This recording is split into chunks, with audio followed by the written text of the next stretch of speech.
Khidir alaihi salatu wassalam diperselisihkan para ulama, apakah dia seorang nabi ataukah seorang wali ataukah seorang rasul. Kenapa diperselisihkan oleh para ulama tentang kenabiannya? Karena Al-Quranul Karim tidak secara jelas menyebutkan bahwa Khidir itu seorang nabi. Begitu juga hadis-hadis Nabi sallallahu alaihi wasallam. Sebab kalau seandainya Al-Quran dan Sunnah Nabi SAW menyebutkan Khidir adalah satu di antara nabi-nabi yang ma'ruf seperti 25 nabi dan rasul, tentu meragukan kenabian Khidir bisa kufur. Tetapi karena tidak ada nas yang sharih yang jelas dalam Al-Quran atau Sunnah Nabi SAW, dari sini terjadi perselisihan para ulama. Apakah dia seorang nabi, seorang rasul, ataukah hanya sekedar wali dari wali-wali Allah? Yang mengatakan bahawa Khidir seorang nabi, tentu seorang nabi memiliki mukjizat. Disebutkan di dalam Sahihain atau dalam Sahih Bukhari dari Abu Hurairah radhiyallahu an, "Innama sumiya Al-Khadir li'annahu jalasa ala farwatin bayda fa idza hiya tahtazzu min khalfihi hadrah." Jadi Khidir ini atau Khadir ini, kalau dia lewat di sebuah tempat yang gersang, tempat yang tidak ada tumbuhan, gersang, kemudian Khadir lewat di situ, kemudian duduk di situ, hanya sekedar duduk di situ, maka bumi itu menjadi hijau. Karena Khadir itu memiliki mukjizat, maka disebut Khadir, menjadi hijau semuanya, menjadi tumbuhan yang tidak tumbuh itu menjadi tumbuh, makanya disebut Khadir. Bagi yang mengatakan bahwa Khadir adalah seorang nabi, berarti ini mukjizat. Mukjizat bagi Khadir bisa menghijaukan tempat yang gersang. Tapi bagi yang mengatakan dia bukan nabi tetapi dia wali, maka boleh jadi itu sebuah karamah. Karena keanehan di dunia ini berapa? Ada 3. Ada yang disebut dengan mukjizat, dan itu khusus para nabi dan rasul. Yang kedua, ada yang disebut dengan karamah, dan itu hanya dimiliki para wali-wali Allah. Dan yang ketiga, ada yang disebut dengan sihir, dan itu dimiliki para bomo, dukun, paranormal, dan yang semisalnya. Inilah keanehan di dunia. Kalau tidak mukjizat, karamah. Kalau tidak karamah, sihir. Bagi yang mengatakan Khidir adalah nabi, berarti menghijaukan tempat gersang, mukjizat. Bagi yang mengatakan dia adalah wali, berarti itu sebuah karamah. Ada juga yang mengatakan bahwa ketika Nabi Musa alaihi salatu wassalam mendatangi Khidir, kemudian Nabi Musa mendapatkan banyak pelajaran dari Khidir.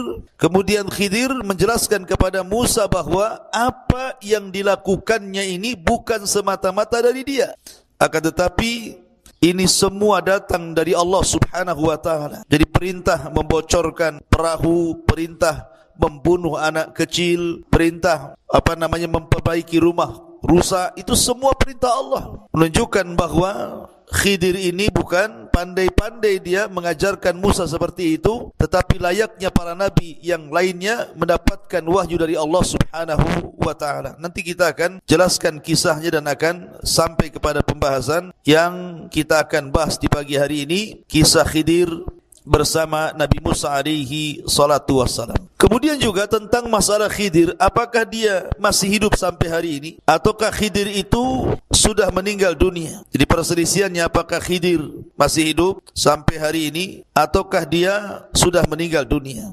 Ada yang mengatakan bahwa Khidir ini masih hidup sampai sekarang. Ada yang mengatakan Khidir itu salah satu di antara orang-orang yang dipanjangkan usianya oleh Allah subhanahu wa ta'ala sehingga diberikan usia sampai mendekati kiamat. Akan tetapi dalil-dalil tentang hidupnya Khidir sampai sekarang tidak ada yang sahih. Tidak ada yang sahih.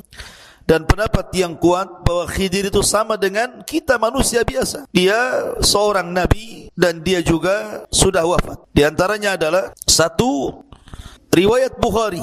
Jadi Imam Bukhari rahimahullahu ta'ala pernah ditanya tentang Khidir, apakah Khidir itu masih hidup atau sudah mati. Maka Imam Bukhari rahimahullahu ta'ala menukilkan sebuah sabda Nabi SAW, la yabqa ala ra'si mi'ati sanatin mimman huwal yawma ala dhahril ardi ahadun. Kata Nabi SAW, tidak mungkin seseorang itu hidup di atas 100 tahun sampai hari ini kecuali dia mati. Kemudian juga sebagian para ulama berdalil dengan surah Al-Anbiya ayat 34. Wa ma ja'alna li basyarin min qablikal khulda afa imitta fahumul khalidun. Dan tidaklah kami jadikan untuk manusia sebelum wahai Muhammad kekal. Artinya tidak ada umat sebelum Nabi SAW kecuali mati. Kami tidak menjadikan manusia sebelummu itu kekal wahai Muhammad. Fa imitta fahumul khalidun. Jika engkau mati kemudian mereka kekal, tidak ada. Semua sudah mati. Dari sini menunjukkan, kata Abul Farraj Ibnul Jauzi rahimahullahu ta'ala, menunjukkan bahwa Khidir itu sudah meninggal dunia.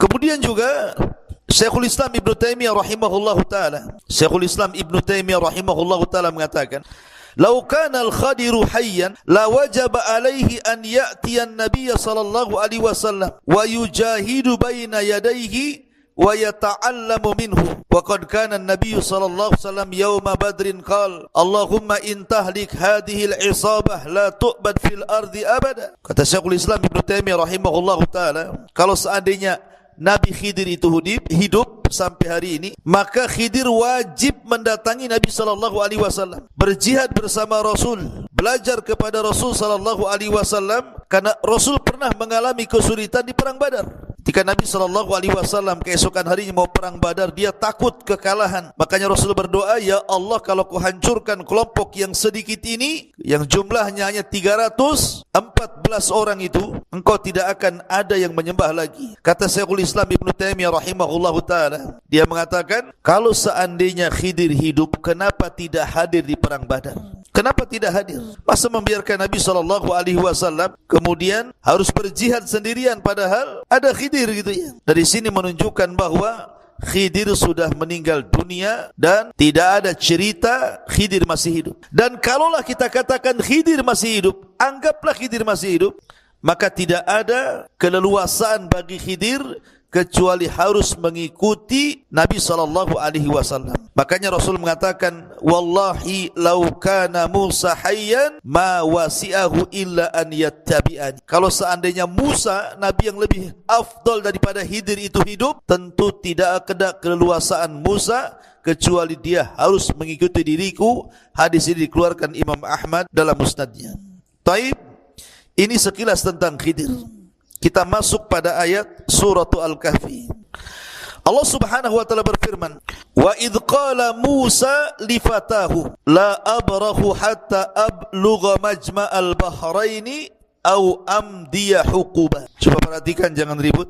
Dan ingatlah ketika Musa berkata kepada pembantunya. Siapa pembantunya di sini maksudnya? Maksudnya Nabiullah Yusa ibn Nun. Jadi Nabi Musa alaihi salatu wassalam berdua bersama siapa? Yusa ibn Nun. Sama dengan Nabi SAW ketika berdakwah dari Mekah ke Taif, berdua bersama siapa?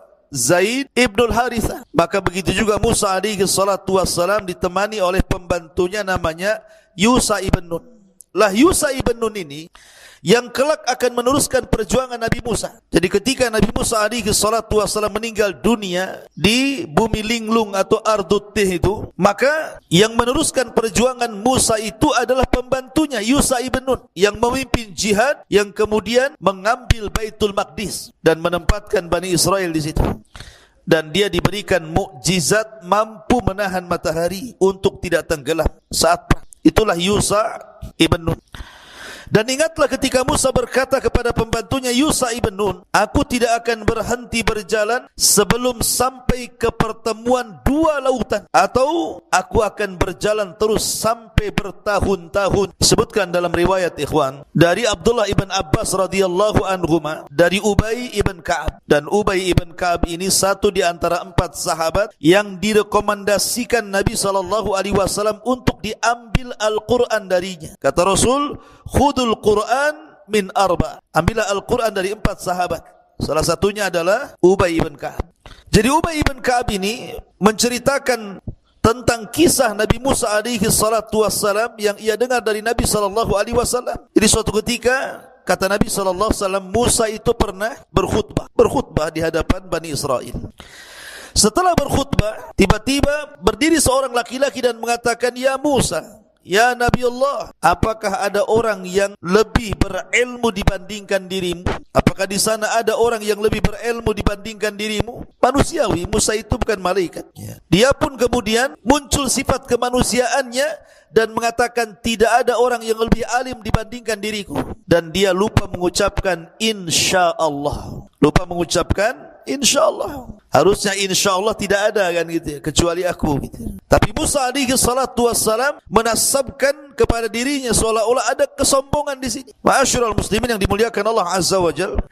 Ataupun Musa alaihi salatu wassalam lupa untuk menasabkan ilmu kepada Allah Azza wa Jalla. Makanya dari sini kemudian Allah Subhanahu wa taala memberikan pelajaran kepada Musa alaihi salatu wassalam seolah-olah Allah ingin katakan, "Hei Musa, jangan berkata seperti itu. Karena di sana ada orang yang memiliki ilmu yang engkau tidak punya." Maksudnya diisyaratkan kepada Nabi Allah Khidir alaihi salatu wassalam. Maka sebagai bentuk hukumannya, karena engkau sudah mengatakan seperti itu, maka engkau harus rihlah untuk talabul ilmi, cari orang namanya Khidir, dan tempatnya di antara pertemuan 2 lautan. Subhanallah. Suruh nyari alamat tak jelas. Sekarang kan enak tuh pakai Google Map, ya kan? Kalau ini kan enggak jelas alamatnya, pokoknya ada pertemuan 2 lautan, kau di situ akan dapatkan Khidir. Enggak jelas RT-nya berapa, RW-nya berapa, kelurahan berapa, kecamatan mana, enggak jelas. Ya. Pokoknya pertemuan 2 lautan. Carilah pertemuan 2 lautan itu, kau akan dapat Khidir di situ katanya. Subhanallah ikhwan. Ini rihlah perjalanan yang enggak jelas alamatnya. Makanya Musa alaihi salatu wassalam dia mengatakan dalam surah Al-Kahfi ini, "Au amdiya hukuba," atau aku akan berjalan terus bertahun-tahun sampai berjumpa dengan Khidir itu. Ini namanya azam yang kuat bagi thalabul ilmi. Dan begitulah para ulama mengajarkan kepada kita adanya rihlah, adanya safar untuk talabul ilmi, sebagaimana Jabir bin Abdullah radhiyallahu an harus safar dari Madinah menuju Syam menemui Abdullah ibn Unais hanya ingin mendapatkan 1 buah hadis Nabi sallallahu alaihi wasallam. Begitulah para ulama dulu ketika mencari ilmu. Maka Musa mengajarkan kepada kita untuk rihlah li talabul ilmi.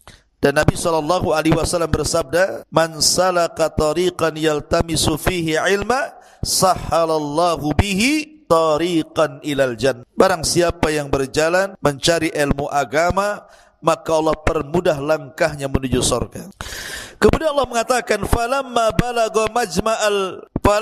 balagha majma'a bainihima nasyahutahuma." Fattakhadha sabilahu fil bahri saraba. Maka ketika mereka sampai ke pertemuan 2 lautan itu, mereka lupa ikannya. Lalu ikan itu melompat mengambil jalannya menuju lautan. Begini ikhwan, ketika Allah Subhanahu wa taala memerintahkan Musa untuk mencari Khidir, kemudian alamatnya hanya di pertemuan 2 lautan itu. Allah hanya memberikan alamat dengan cara apa? Bawalah ikan, karena bagaimanapun Bani Israel itu kan pernah tinggal di Mesir, dan orang Mesir itu suka menjala ikan. Mereka para nelayan, sehingga kemudian mereka terbiasa makan ikan. Lah ikan yang dimaksud di sini artinya ikan yang diasinkan. Jadi ikan yang sudah meninggal, sudah mati, diasinkan, kemudian dijadikan bekal. Allah mengatakan kepada Musa, nanti kalau engkau sudah sampai di pertemuan 2 lautan, ikan itu akan hidup, kemudian loncat di situ, kemudian akan memberikan petunjuk jalan di mana Khidir ada. Itu tandanya. Maka Musa dengan Yusha ibn Nun ini berjalan entah berantah ke mana, menyisiri tepi-tepi lautan, mencari pertemuan 2 lautan. Terjadi khilaf para ulama tentang masalah Majma'al Bahrain ini. Sebenarnya pertemuan 2 lautan di sini maksudnya 2 lautan apa di sini?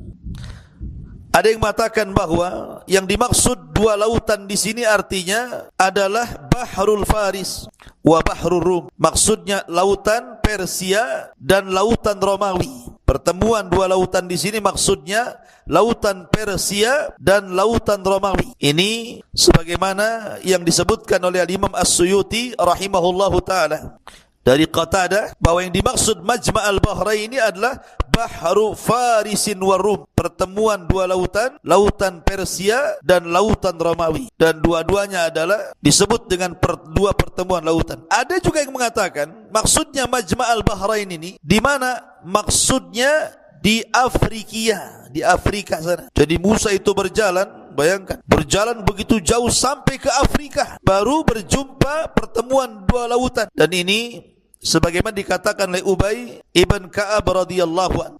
Ada juga yang mengatakan dua pertemuan lautan itu artinya Tonja, laut Tonja. Laut Tonja, disitulah terjadi pertemuan dua lautan. Tapi ada juga yang mengatakan sebenarnya tidak jauh-jauh daripada Bukit Tursina, Bukit Saina, masih daerah-daerah Mesir juga.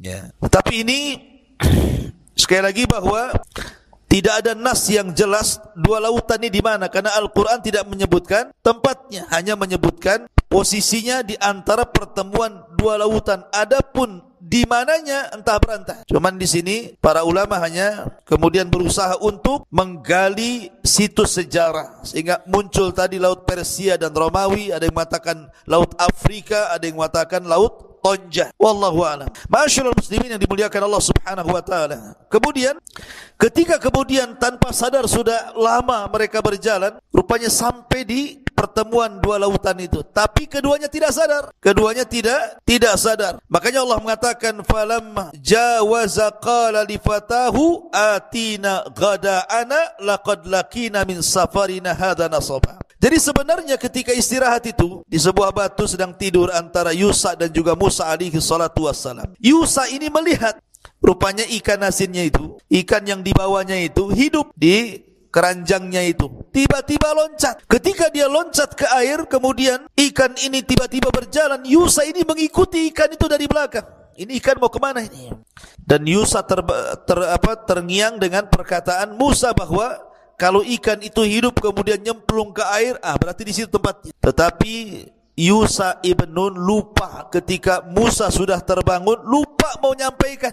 Malah kemudian berjalan lagi menjauhi tempat itu, padahal sudah benar tempatnya itu. Akhirnya ketika sudah jauh dari tempat yang dituju, Allah Subhanahu wa taala berfirman, maka ketika mereka telah melewati tempat itu, Musa berkata kepada pembantunya, bawakan kemari makanan kita, sungguh kita telah merasa letih karena perjalanan kita ini. Manusiawi, Musa bukan malaikat, dia perlu makan, perlu minum, lapar karena sudah berjalan jauh. Kemudian Allah mengatakan, qala ara'aita idh awayna ila as-sahra fa inni nasitul hut wa ma ansanihu illa syaitan an adhkurahu wattakhadha sabilahu fil bahri ajaba. Dia pembantunya menjawab, maksudnya Yusa ibn Nun mengatakan, tahukah engkau wahai Musa, ketika kita mencari tempat berlindung di sebuah batu tadi, kita istirahat tadi di antara dua pertemuan itu, lautan itu, maka aku lupa menceritakan tentang ikan itu, bahwa ikan itu hidup kemudian loncat. Aku lupa, betul-betul aku lupa menceritakan itu.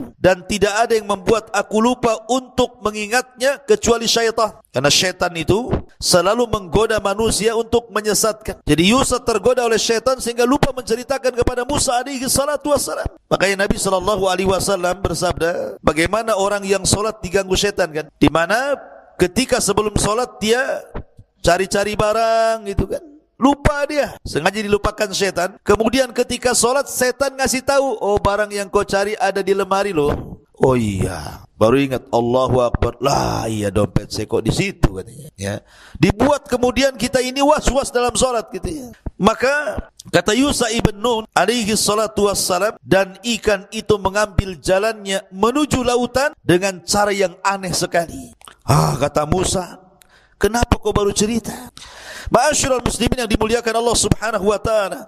Makanya Musa mengatakan, qala dzalika ma kunna nabghi fartadda ala atharihi ma qasasa. Kata Musa, lah itu kan tempat yang kita cari selama ini, pertemuan dua lautan, dan ketika sudah sampai di situ maka Allah akan hidupkan ikan kemudian loncat, lalu keduanya kembali ke jalan semula mengikuti jejak-jejak jalan supaya tidak sesat kembali, balik lagi ke tempat istirahat pertama. Akhirnya Ketika sudah kembali ke tempat istirahat pertama, Musa mulai mencari-cari Khidir di situ. Jalan ke barat, ke timur, ke utara, ke selatan gitu ya. Akhirnya Allah takdirkan Musa pun berjumpa dengan seseorang. Dialah Khidir alaihi salatu wassalam. Fawajada abdan min ibadina atainahu rahmatan min indina wa 'allamnahu min ladunna ilma. Lalu mereka berdua bertemu dengan seorang hamba, maksudnya Khidir, di antara hamba-hamba kami yang telah kami berikan rahmat kepadanya dari sisi kami dan yang telah kami ajarkan ilmu kepadanya dari sisi kami. Lihat, Allah dahulukan rahmat dibandingkan ilmu, menunjukkan bahwa kasih sayang itu penting ya sebelum seseorang itu belajar. Karena ini adab ya. Ma'asyiral muslimin yang dimuliakan Allah Azza wa Jalla, ikhwan akhwat yang dimuliakan Allah Azza wa Jalla. Jadi ketika Musa berjumpa dengan seseorang yang sedang duduk di atas batu, maka Musa alaihi salatu wassalam mengatakan assalamualaikum, mengucapkan salam. Tiba-tiba Khidir seolah-olah sudah kenal, wa alaikumussalam. Man'an, siapa kamu? Nabi Musa mengatakan ana Musa. Kata Khidir, Musa Bani Israel? Katanya. Apakah Musa nabinya Bani Israel? Kata Musa, ya. Apa tujuanmu? Maka Musa alaihi salatu wassalam mengatakan, qala lahu Musa, hal attabi'uka ala an tu'allimani mimma ullimta rusyda. Musa berkata kepada Khidir, bolehkah aku mengikutimu agar engkau mengajarkan kepadaku ilmu yang benar yang telah diajarkan kepadamu untuk menjadi sebuah petunjuk? Lihat tawadhunya Khidir, minta diajari. Makanya kisah tentang Musa dan Khidir ini sebelumnya bicara tentang kesombongan iblis. Kalau antum baca surah Al-Kahfi, sebelum menceritakan tentang Khidir, ayat sebelumnya itu bicara tentang kesombongan iblis. Ketika iblis tidak mau sujud kepada Adam alaihi salatu wassalam dan Allah katakan aba wastakbara wa kana minal kafirin. Dia enggan, dia sombong, dia termasuk orang kafir. Padahal sudah jelas-jelas Adam itu dilebihkan dari iblis dengan ilmu. Makanya Musa alaihi salatu wassalam dengan tawadhu'nya, rendah hatinya, dia mengatakan kepada Khidir, bolehkah aku mengikutimu agar engkau mengajarkan kepadaku ilmu yang benar yang telah diajarkan kepadamu untuk dijadikan petunjuk. Tapi Khidir mengatakan, qala innaka lan tastati' ma'iya sabra. Kalau engkau ingin jadi muridku, seolah-olah mengatakan seperti itu, engkau tidak akan sanggup sabar kayaknya. Engkau enggak akan sabar. Di sini ada faedah apa? Mencari ilmu itu harus sabar. Sabar, ya. Terkadang seseorang itu tidak bisa istirahat ketika thalabul ilmi. Makanya Yahya bin Abi Katsir mengatakan, la yunalul ilmu birahatil jismi. Ilmu itu tidak diraih dengan istirahatnya badan. Harus lelah, harus capek. Kadang kurang tidur, kadang ngantuk gitu kan. Ya kalau tidur terus ya pulang saja, enggak usah ngaji ya. Siapa yang tidur? Bangunkan yang tidur. Tolong keluar berjemur di situ yang tidurnya. Kalau tidur, saya lihat tidur, saya suruh berjemur di situ, di tempat dak-dakan situ. Mumpung lagi hujan. Ya. Jadi di sini kembali bahwa Musa alaihi salatu wassalam ketika meminta untuk diajarkan ilmu kepada Khidir, Khidir mengatakan, engkau tidak akan sanggup sabar bersamaku. Kenapa demikian? Karena nanti ilmu yang akan diajarkan Khidir itu aneh masalahnya. Kemudian Musa mengatakan, wa kaifa tasbiru ala ma lam tuhit bihi khubur. Dan bagaimana engkau akan dapat sabar atau sesuatu atas sesuatu sedangkan engkau belum mempunyai pengetahuan yang cukup tentang hal itu. Qala satajiduni insyaallahu sabira wa la a'siyalaka amra. Musa berjanji di sini kepada Khidir, insyaallah engkau akan dapati aku termasuk orang yang sabar dan aku tidak akan menentangmu dalam urusan apapun. Musa janji nih, saya akan sabar. Apapun yang kau ajarkan saya akan tidak akan tentang. Karena Musa betul-betul ingin mencari ilmu masalahnya. Maka Allah Subhanahu wa taala melanjutkan firman, qala fa inittaba'tani fala tas'alni an syai'in hatta uhditsa laka minhu dzikra. Ini syaratnya. Khidir memberikan syarat kepada Musa, jika engkau mengikutiku wahai Musa, maka janganlah engkau menanyakan kepadaku tentang sesuatu apapun. Kalau aku ajarkan sesuatu kepadamu, jangan tanya kenapa dan kenapa. Pokoknya lihat saja, ambil ilmunya sampai aku menerangkannya. Ini penting adab seorang yang menuntut ilmu, ikhwan. Ya. Ma'asyiral muslimin yang dimuliakan Allah Azza wa Jalla. Fantalaqa hatta idza raqiba fis safinati kharaqaha. Qala akharaqtaha litughriqa ahlaha laqad ji'ta syai'an nukrah. Ini pelajaran pertama ini. Jadi Nabi Musa alaihi salatu wassalam diajak safar oleh Khidir, kemudian naik perahu. Di dalam perahu itu ada 8 orang, berarti 10 orang dengan Musa dan Khidir. 8 orang yang di atas perahu itu semua orang-orang miskin, orang-orang fakir. Ya. Satu perahu dengan Nabi Musa alaihi salatu wassalam dan dengan Khidir alaihi salatu wassalam, karena Yusa sudah pulang. Yang jelas Musa sudah berjumpa dengan Khidir, tugas dia selesai mengantarkan, Yusa pulang.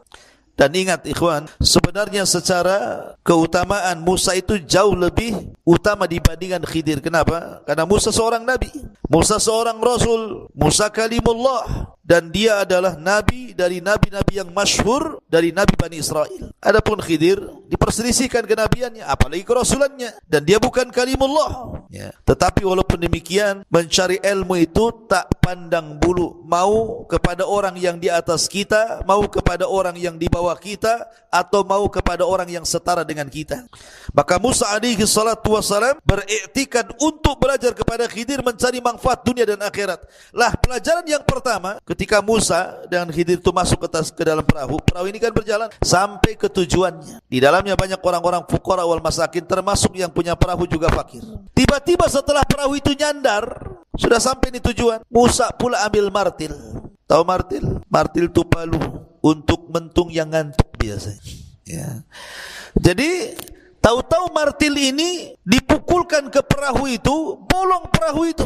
Namanya perahu bolong, keluar air dalam perahu itu, naik air itu, akhirnya orang-orang pun langsung turun, tenggelamlah perahu itu. Bayangkan secara logika, ketika keduanya naik perahu, sudah digratiskan yang punya perahu, diantarkan ke tujuannya, sampai di tujuannya dirusak pula perahunya. Ini ilmu apa ini? Ya. Lah Nabi Musa alaihi salatu wassalam ini disebutkan dalam Al-Quran, maka berjalanlah keduanya, Musa dengan Khadir, sehingga ketika keduanya menaiki perahu, lalu dia melubanginya, dia pun Musa berkata, mengapa engkau melubangi perahu itu?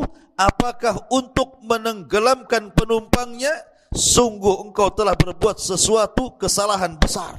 Musa marah karena Musa ini tidak bisa diam untuk melihat kemungkaran masalah. Di masa mudanya saja lihat ya, ketika dia berjalan malam-malam di gang-gang di Mesir, ada anak muda kelahi, yang satu dari Bani Israel, yang satu dari kaum Kiptinya Firaun. Kelahi, langsung oleh Musa dilerai, jangan kelahi kalian. Kemudian ketika anak muda dari kaum Kipti mau nonjok Nabi Musa, oleh Musa ditangkis, hanya ditangkis seperti ini saja, kemudian terjungkal, mati dia. Coba bayangkan, belum dipukul baru ditangkis dah mati. Menunjukkan bahwa Musa ini kuat kan gitu, bukan tenaga dalam, bukan. Ya. Musa seorang nabi, kuat. Artinya Musa itu tidak tahan melihat kemungkaran gitu. Dan banyak kisah-kisah Musa ketika Musa pulang dapat Taurat saja, papan Taurat, melihat Bani Israel murtad menyembah patungnya Samiri, langsung dilempar tuh papannya. Ngamuk dia sama Harun. Ya. Jadi Musa itu tidak tahan. Memang Allah anugerahkan kepada Musa itu tabiat kepemimpinan tuh. Makanya ketika melihat Khadir seperti itu, gimana Khadir ini? Ini perahu milik orang miskin, yang di atas perahu juga orang-orang miskin. Tahu-tahu dirusak, marah Nabi Musa.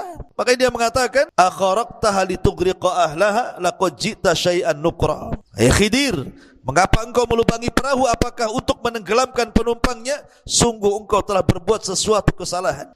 Khidir tadi sudah ngomong di awal kan, kalau engkau ingin belajar kepadaku enggak akan sabar. Enggak akan sabar. Baru satu pelajaran saja Musa udah enggak sabar tuh. Ya. Makanya Khidir mengatakan, qala alam aqul innaka lan tastati ma'iya sabra. Bukankah sudah kukatakan, ini baru satu ilmu nih, bahwa engkau tidak akan mampu sabar bersamaku. Maka Musa alaihi salatu wassalam sadar, dan dia meminta uzur dan mengatakan, qala la tu'akhidni bima nasid wala tuhriqni min amri usra. Musa pun berkata, janganlah engkau menghukum aku karena kelupaanku, dan janganlah engkau membebani aku dengan sesuatu kesulitan dalam urusanku. Afwan mungkin bahasa kitanya, lupa saya tadi, harusnya saya diam, ngomong pula saya gitu ya.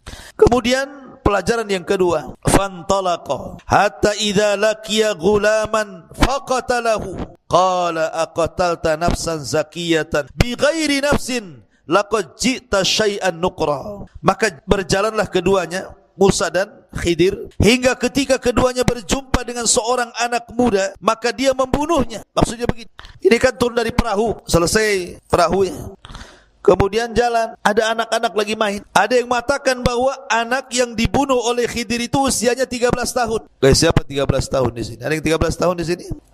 Berapa antum usianya? Berapa antum usianya? 15. Udah balik antum.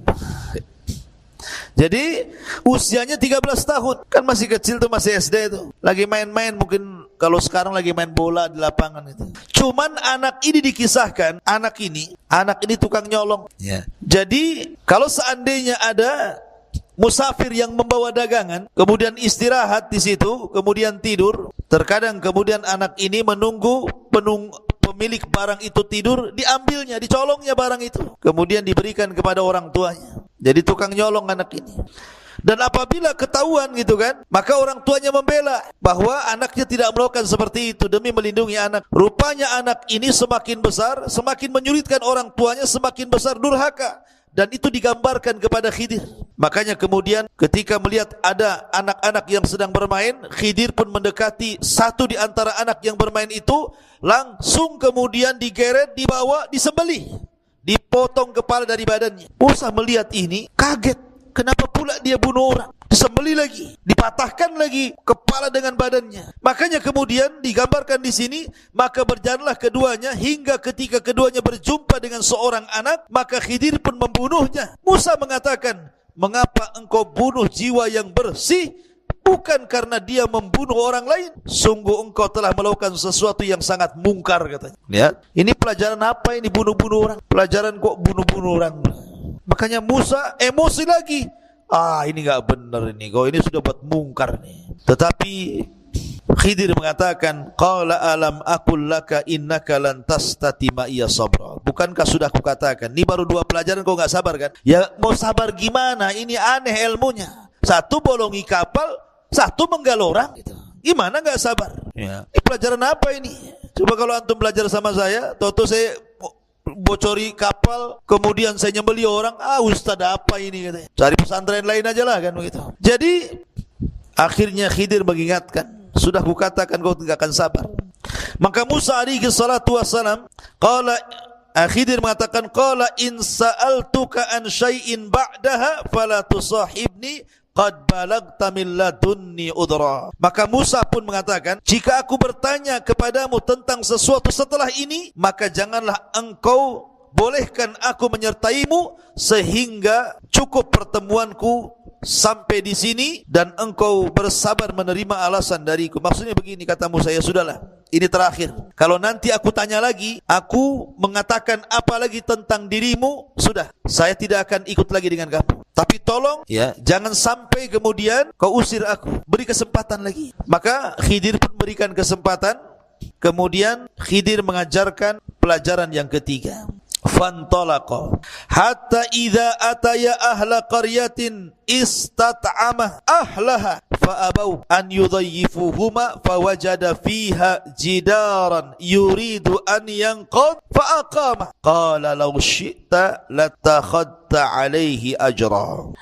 Maka keduanya berjalan hingga ketika keduanya sampai kepada penduduk sebuah negeri. Mereka berdua meminta dijamu oleh penduduknya, tetapi mereka penduduk negeri itu tidak mau menjamu mereka. Kemudian keduanya mendapatkan dinding rumah yang hampir roboh, lalu dia menegakkannya. Musa pun berkata, jika engkau mau, niscaya engkau dapat meminta imbalan untuk itu. Maksudnya begini, ini kan Musa dengan Khidir ini kan berjalan terus, lelah capek, akhirnya habis bekalnya. Karena habis bekal, perlu makan, perlu minum, manusia akhirnya datang ke sebuah desa, minta dijamu, minta makan, ya. Dan dibolehkan seseorang meminta-minta dalam kondisi safar. Walaupun dia kaya, umpamanya ada orang kaya, safar, dompetnya hilang, sehingga dia harus makan. Boleh orang ini meminta-minta, hanya sebatas kebutuhannya. Jadi ketika lapar masuk ke sebuah desa, rupanya satu desa itu bakhil.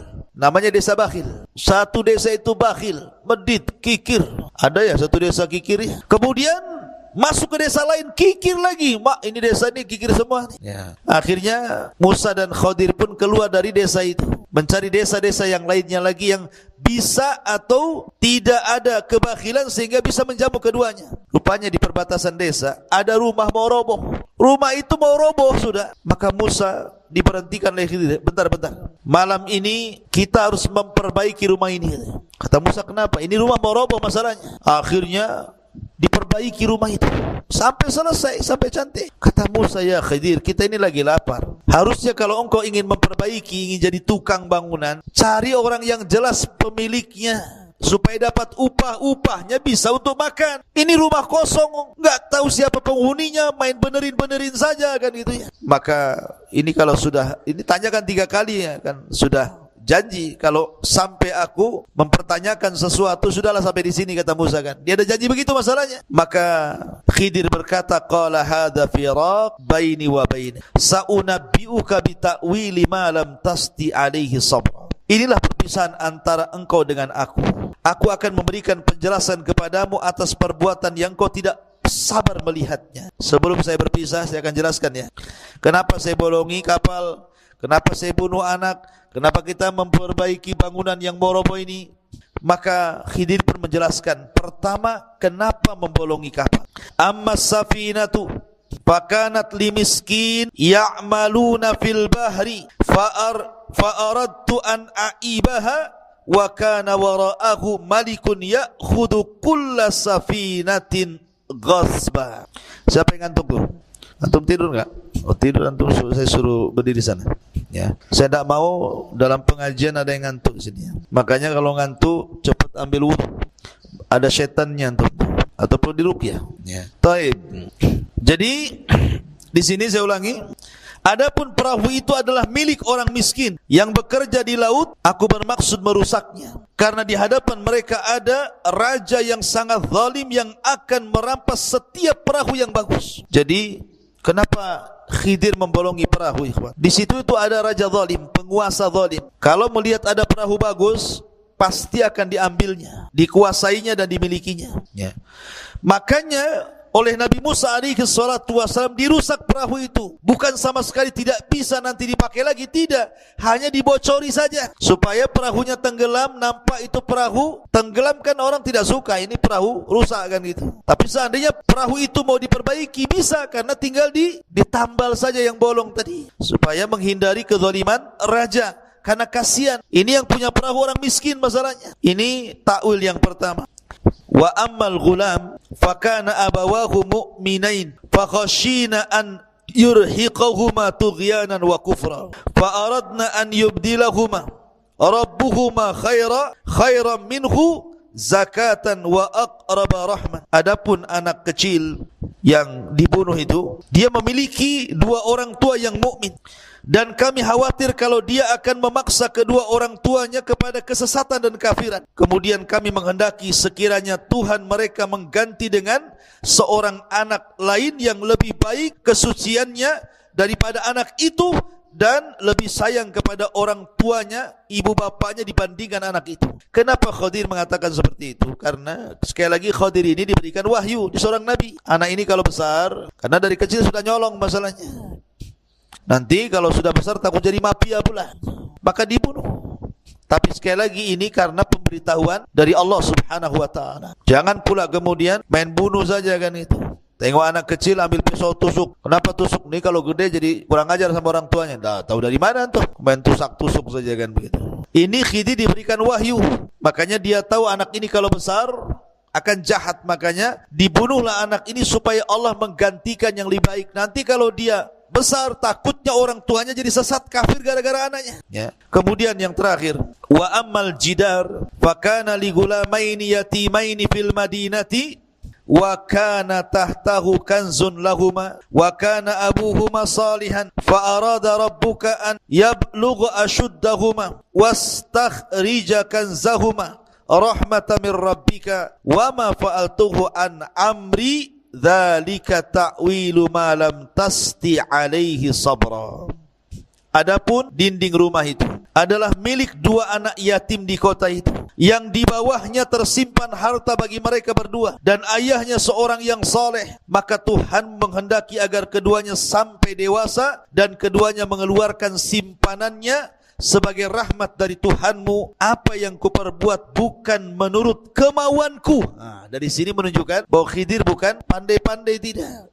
Karena Khidir mengatakan, apa yang kulakukan itu bukan kemauanku sendiri. Itulah keterangan perbuatan-perbuatan yang engkau tidak sabar terhadap. Jadi seolah-olah Khidir ingin mengatakan begini, kenapa kita memperbaiki rumah yang roboh? Rumah ini milik dua anak yatim dan tinggal di kota. Lah, bapak-bapaknya anak yatim ini orang baik. Maksudnya bukan bapak di atasnya. Ada yang mengatakan kakek buyutnya gitu ya. Itu ada turunan orang soleh dan soleha. Maka ini cucunya mewarisi kesolehannya kakek buyutnya ini. Sementara orang tuanya itu menyembunyikan warisan harta emas, perak atau apa namanya di dalam bangunan itu yang mau roboh itu. Ini kalau sampai bangunan roboh, kemudian nampak kemudian ada emas, ada perak, padahal itu adalah harta warisan anak yatim itu, nampak sama orang desa yang bakhil, tentu akan diambilnya. Maka kita lindungi dengan cara kita perbaiki, kita tutupi supaya harta itu jangan diketahui orang. Ini harta punya anak yatim, dulu kakek-kakeknya orang soleh. Nah, pentingnya antum apa? Mencari jodoh yang soleha, dan akhwat juga mencari jodoh yang soleh, supaya kalau suami istri soleh dan soleha, nanti keturunannya walaupun kedua orang tuanya sudah meninggal dunia, maka anaknya akan dilindungi para malaikat. Lihat bagaimana di sini Allah melindungi dua anak yatim lewat Khidir alaihi salatu wassalam dalam perjalanan mencari ilmunya Musa alaihi salatu wassalam. Ini diantara cuplikan tentang kisah Khidir alaihi salatu wassalam di dalam Al-Quranul Karim, tepat pada surah Al-Kahfi. Ma'asyiral muslimin yang dimuliakan Allah subhanahu wa ta'ala, intinya bahwa pelajaran yang bisa kita petik dari kisah Musa alaihi salatu wassalam dan Khidir ini, pertama pentingnya rihlah li talabul ilmi, pentingnya berjalan safar untuk menuntut ilmu. Makanya para ulama ketika membuat bab tentang rihlah li talabul ilmi, salah satu dalilnya adalah rihlahnya Musa kepada Khidir untuk talabul ilmi. Yang kedua, di sini kita diajarkan akhlak tawadhu. Walaupun Musa jauh lebih agung dibandingkan Khidir, maksudnya lebih alim, lebih saleh, pokoknya lebihlah dibandingkan Khidir, tetapi Musa alaihi salatu wassalam tawadhu, rendah diri, tetap dia menghormati orang yang di bawah, belajar dan mengambil ilmu daripada Khidir alaihi salatu wassalam. Karena bagaimanapun pengetahuan yang Allah subhanahu wa ta'ala berikan kepada kita itu tidak lebih daripada seekor burung yang mengambil air di lautan, maka ilmu yang ada pada diri kita itulah air yang diminum oleh burung itu, sementara ilmu Allah itu lautannya. Dan itu juga ada dalam kisah Khidir dengan Musa ketika naik perahu, sebelum perahunya dibolongi itu, di tengah jalan Musa ini diperlihatkan oleh Khidir burung. Kata Khidir, kau lihat burung itu wahai Musa. Burung ini terbang di lautan, kemudian sesekali kemudian ke dalam lautan, kemudian mengambil air, kemudian terbang lagi ke atas. Kata Khidir kepada Musa, tidaklah ilmuku dan ilmumu melainkan seperti air yang diambil burung itu, diambil paruh burung itu. Sementara lautan ini ilmu Allah. Karena di dunia ini ada dua perkara kalau dicari enggak akan kenyang. Satu harta, satu ilmu. Harta makin dicari makin tomak, makin miskin, kayaknya kurang terus. Ilmu kalau dicari makin bodoh kita ini, rupanya banyak pengetahuan yang belum dipelajari. Makanya pentingnya mencari ilmu itu tulus zaman, lamanya waktu, kata Imam Syafi'i rahimahullah ta'ala. Kemudian yang ketiga, di antara pelajaran dari kisah Khidir ini, ikhwatu fiddin yang dimuliakan Allah azza wa jalla, pentingnya sabar. Sabar di dalam menuntut ilmu, sabar di dalam mengamalkan ilmu, dan sabar di dalam mendakwahkan ilmu. Makanya sifat seorang talabul ilmi ada 4: ilmu, amal, dakwah, sabar. Ilmu, amal, dakwah, sabar. Dan itu tertuang dalam surah Al-Asr. Wal asri, demi masa, innal insana lafi khusrin, manusia itu dalam kondisi merugi. Illal ladzina amanu, kecuali orang-orang yang beriman, maksudnya berilmu. Setelah itu wa amilus solihat, beramal soleh. Setelah itu berdakwah wa tawasaw bil haq, setelah itu sabar wa tawasaw bis sabr. Ya. Kemudian yang terakhir, faedah dari kisah perjalanan Nabi Musa alaihi salatu wassalam dan Khidir ini, ikhwatu fiddin dimuliakan Allah azza wa jalla, pentingnya seseorang mengucapkan insyaallah dalam setiap apa yang akan dilakukannya. Serahkan semua atas kehendak Allah. Karena Allah kalau seandainya kita berkehendak tetapi Allah tidak berkehendak, maka tidak mungkin terjadi. Tapi kalau seandainya Allah berkehendak walaupun kita tidak berkehendak, pasti terjadi. Maka siapapun yang mengucap insyaallah pasti wufik akan diberikan taufik. Wallahu a'lam bishawab. Ini yang bisa saya sampaikan. Taib.